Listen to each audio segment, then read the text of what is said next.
Welcome to Washington in Focus Daily. It is Tuesday, August 11th, 2026. I'm Carlene Johnson, the Center Square Washington state government reporter. And in today's episode, a new analysis of the LEAD program, touted as a successful diversion program in place of jail, replicated all across the state and the nation, and in fact, across into the UK, but maybe not quite as successful as proponents have claimed. This new Washington Policy Center analysis really breaks down the data, and we will have that for you in today's episode. We're going to share more of last weekend's kickoff from Let's Go Washington's official rollout for their campaign for the three initiatives to appear on your November ballot. And in attendance was the president of the Olympia Master Builders, Gina Carlson. Her perspective is a bit unique on what the income tax means for her ability to retire sooner rather than later, her family, uh, hoping to basically pass on the business and profits to family and create some generational wealth. Some interesting comments from her coming up as well. And then numbers are still coming in from last week's primary. There have been a couple of races that are super close that have even tightened up over the last week. We had our August 4th primary 1 week ago, and we're going to have a close up with the candidates advancing in Congressional District 4 in central Washington. These are Republican Amanda McKinney and Democrat John Dureski, who, despite running in a traditionally very red district there in central Washington, is putting up some pretty strong numbers. So you will hear from both of them in today's episode. Now, a new report from Washington Policy Center's Director of Public Safety Solutions reveals that 11 years into the LEAD program, claims on reduced recidivism and arrest rates, increased employments, aren't really proven to be true. There are some inaccuracies, according to Washington Policy Center's Eric Zimmerman. And so, if you're not familiar with the LEAD program, we have talked about it before, but this is the Law Enforcement Assisted Diversion. That's what LEAD stands for. And this is where someone who commits a crime and comes into court, instead of jail or even prison, might have an opportunity to take advantage of a diversion program. So you might be able to say, okay, you committed this crime because of your drug addiction. You robbed the grocery store, whatever. So instead of that, you are going to agree in lieu of jail, you're going to get into, drug treatment, and you're going to enroll in whatever other kinds of therapy programs. You're going to take some job training. And that's been the push from Seattle, King County, Washington, and it has been replicated in many other states across the country, touting Seattle's supposed success rate for the LEAD program.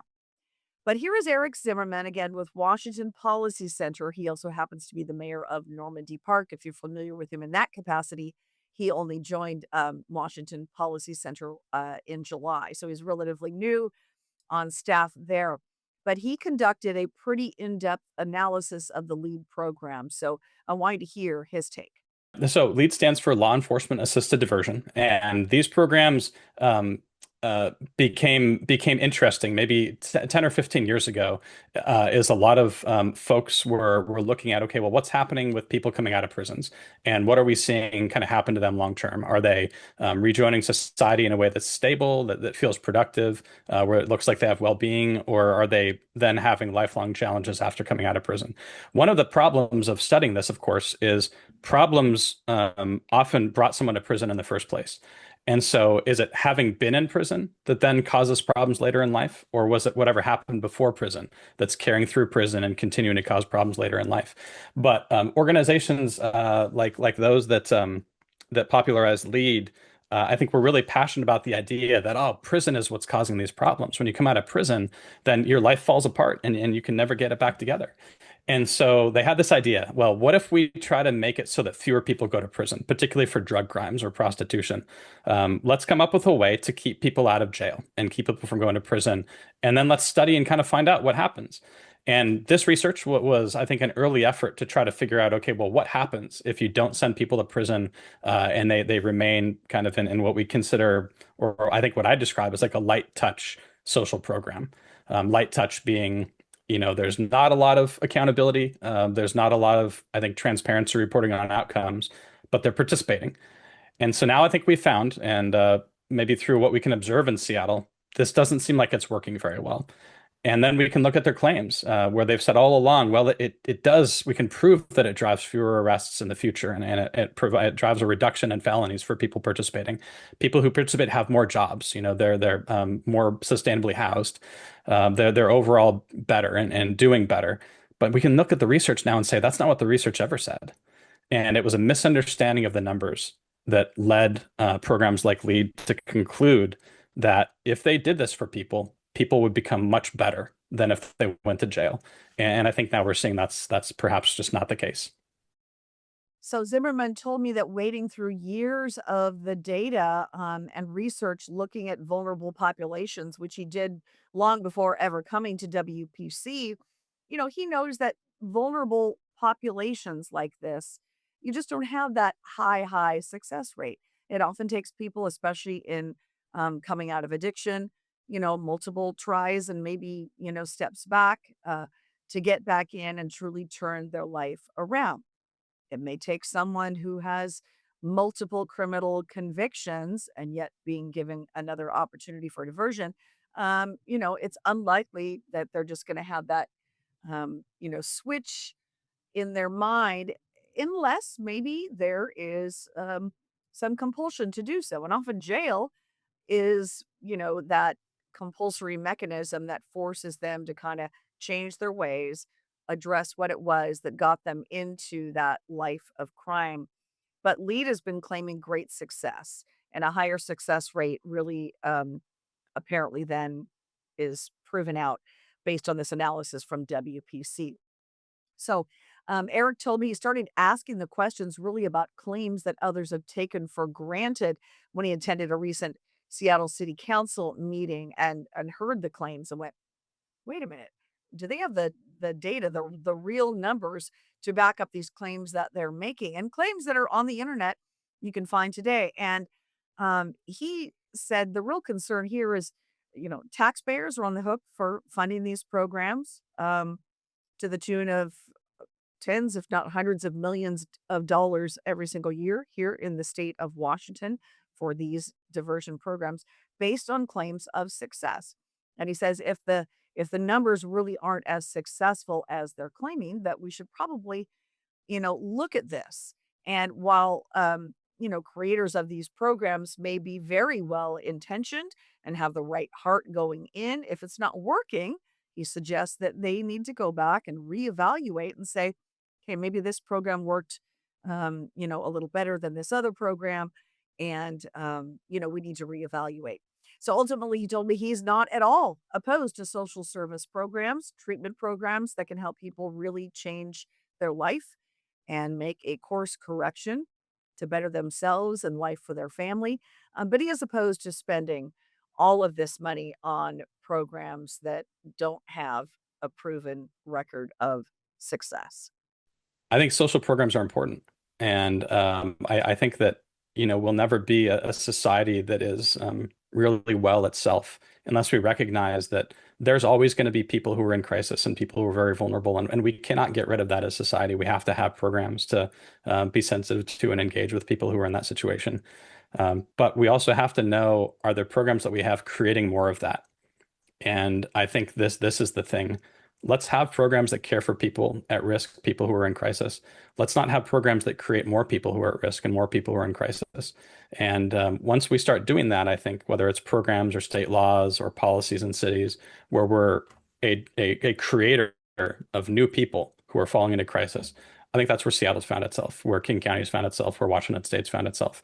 The legal system here, the changes that we made over the last 10 years, we are creating more people and driving them into crisis. And Now we have programs that are insufficient to meeting their needs. That's the cycle we need to break. I did reach out to the co-creator of the LEAD program here in Washington, a woman by the name of Lisa Dugard, who is none too happy. I'm told from Eric Zimmerman at Washington Policy Center. He said he had a conversation in length with her this morning ahead of them putting up their article, and then my interview with him and my subsequent article to go up on our Center Square Washington page today. I have not received any response from Miss Dugard and the LEAD program media contact. If in fact they do respond before my article goes up, I'm happy to include their comments and hope to include their comments to refute, in fact, what WPC is putting up about the LEAD program. But given the taxpayer investment here, and given, if we're not really transforming lives as this program promises and tells the rest of the world that we're doing, then that needs to be revealed so that we can make a course correction on this.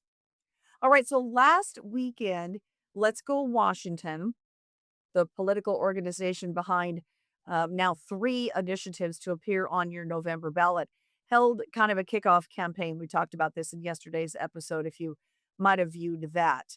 But today I want to share one of those who spoke at the event in support of Initiative 645. That is the initiative that aims to repeal Washington's new income tax. For now, a tax of 9.9% on income above $1 million, so the combined household income, husband and wife both make half million.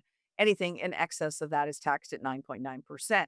Of course, opponents argue that it's likely to be a tax on even lower income earners and eventually all Washington workers in the years to come. And that's why they're suggesting that Washington voters should repeal this on the November ballot. So here is Gina Carlson. She is president of Olympia Master Builders, and she also owns Dynamis Interiors and Design in Lacey. So here's what she had to tell the crowd during the Saturday event in Olympia. I'm currently trying to prepare for my retirement. And after being a single mother for most of my years, I just recently remarried. And now I face the biggest marital tax that this country has ever seen. My retirement, my kids' inheritance, and we live at a time where young people can't even afford the American dream of owning a home. It's our turn to preserve the legacy of liberty, where government is strongest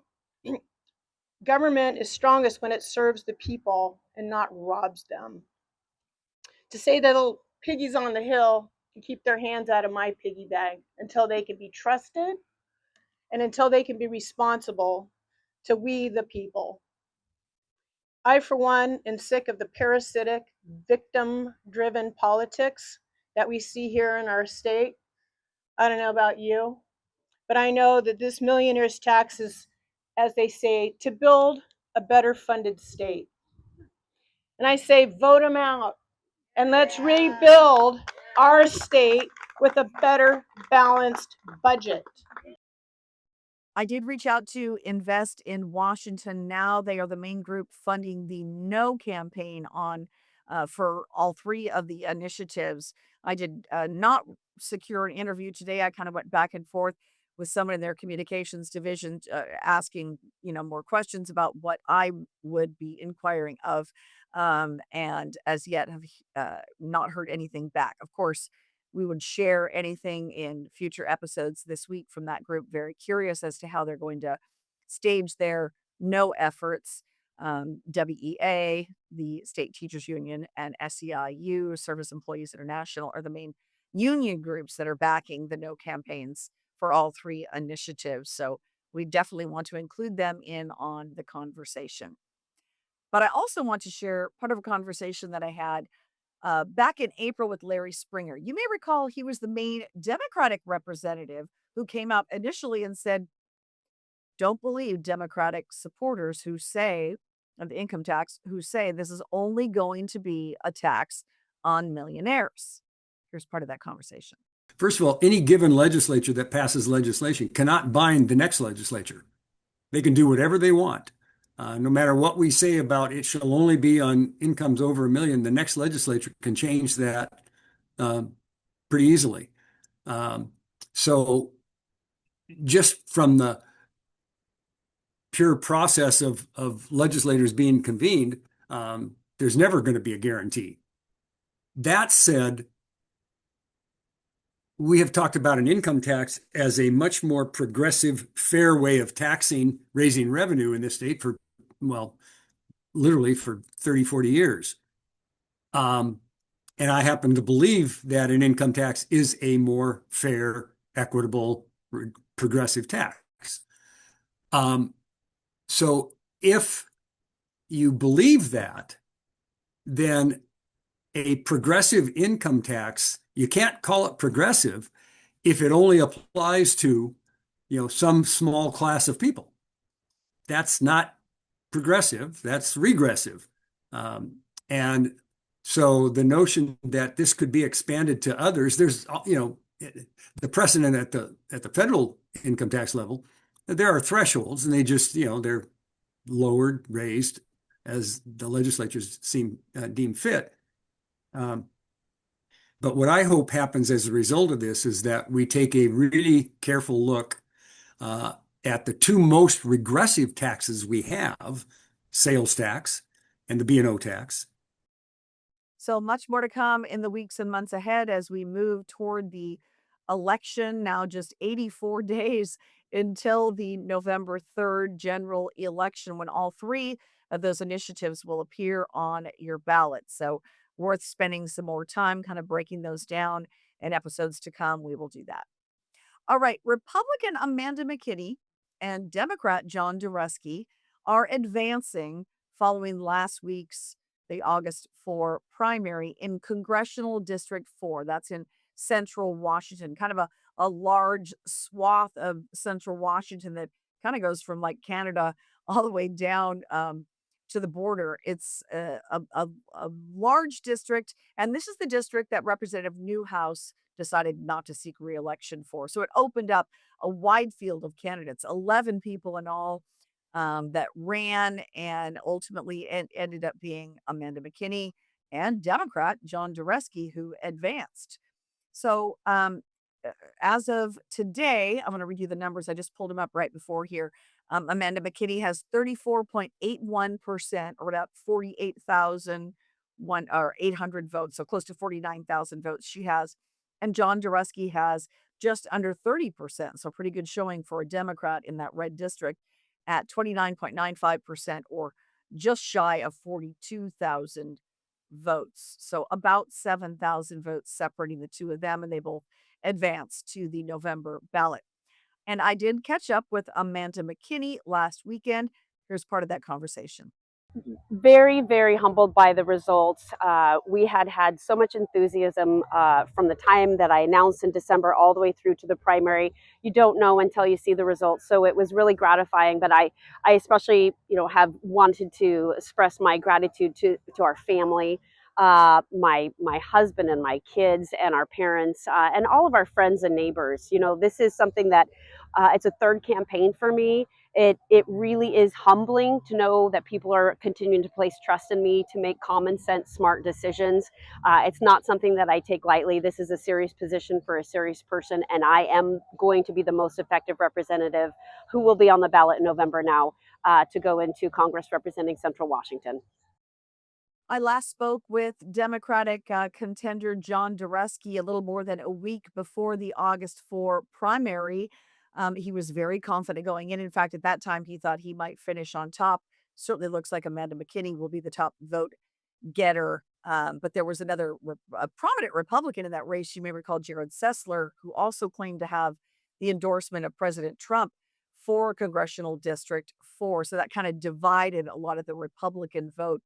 So Amanda McKinney, again, feeling confident that she will, come out on top after November 3rd. But John Dureski says he's a different kind of Democrat, and he believes that he's going to have support even from some conservatives in that right-leaning district. This is a really hard question for me, shockingly, because I spent a long time with conservatives, and I understand what motivates them. I understand the values that they hold dear, and I hold some of those same values. So I would call myself a working class Democrat. I want the Democratic Party to be the backbone of the working class again, which means that we've got to strengthen unions, which means we've got to do common sense economic reforms that apply to everybody. I'm a bit of a tax nerd. I'm really about fairness. It really comes down to fairness for me. And we have rigged the system so hard in favor of the billionaires and the super wealthy that Warren Buffett. I used to live in Nebraska. We always would hear from Warren Buffett. He talks about how he paid less of a tax rate than his secretary. So it's not just me that's calling for us to fix the tax code. It's actual billionaires who know how this stuff works. So again, 84 days until the November 3rd election. But of course, ballots will be going out a couple of weeks or so before that. So really just a couple of months for the campaigns in earnest to get their messages out. You're going to see, TV, social media, radio waves that are going to be bombarded in these coming weeks with the candidates and the fight over the initiatives. Of course, the Supreme Court races, we've got 5 of those on the ballot for November. So it's going to be very critical to kind of pay attention. So that's my sell job on watching Washington in Focus episodes in the days and weeks to come. But thanks for watching on this Tuesday, August the 11th. As always, I appreciate you watching. Like and subscribe and leave your comments. We do read those and appreciate you watching. As always, have a great rest of your day, and I hope to see you again on Wednesday.